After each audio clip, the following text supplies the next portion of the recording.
Ciri nu katilu ya awas. Wa yamutu lahal khair. Barang bener hiji-hijieun ge lain salamet kalah katambah ruksak kaidek ku nu melaan.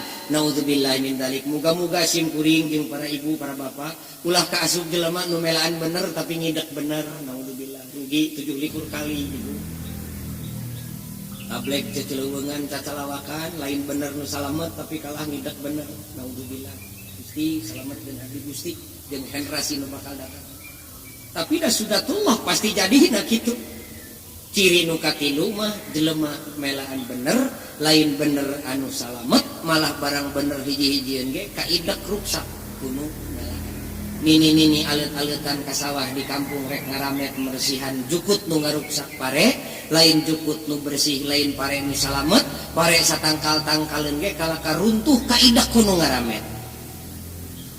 Tukang cukur ati-ati pisan rek neuk buuk nu ngarogokan kana ceuli tepi ka ateul lain buuk nu pantes ka deuleuna kalaka sapat ceulina. Sapatu rek ngahargaan suku supaya teu kacugak bari pantes ka deuleuna kalaka suku jadi bareuh ka dempet sapatu. Hayuang kitu. Curik deui wae sahabat Gusti ari geus kitu kedah kumaha atuh abdi tong keung. Cek Abu Bakar lamun alam geus tepi kadinya buru-buru aranjeun kabeh gerang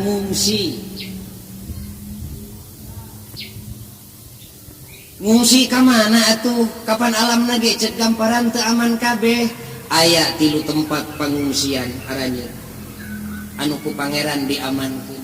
Negeri mana Gusti? Jauh-jauh teuing make jeung lalajo negeri di pipir imah anjeun ge aya. Ngungsi ka mana atuh? Hiji. Awas si pangungsianna di mana alam geus genting tepi kapal badinya geuwat gerang ngungsi. Ka mana ngungsina? Nu ka hiji. Fal zimul masjid. Itu pan keur nyaritakeun masjid, tetep ka masjid muriligna ge. Buru-buru aranjeun kabeh geura lumpat ka masjid, nyuuhna lindung di masjid, nyumput di masjid, ngungsi ka masjid. Jelema nu ngungsi ka masjid dina saat genting nu teu bisa diungkulan ku akal jelema bakal disalametkeun ku Allah. Kapan nya di dinya mah geuningan si horeng penting na masjid patali jeung akhirat teh di patalina jeung alam dunya teh minangka bewak. Patali jeung akhirat mah minangka ceng-celengan. Patali jeung alam dunya minangka bewak. Pikeun pangungsian panyumputan dina saat-saat nu genting nu hese diungkulan ku akal jelema.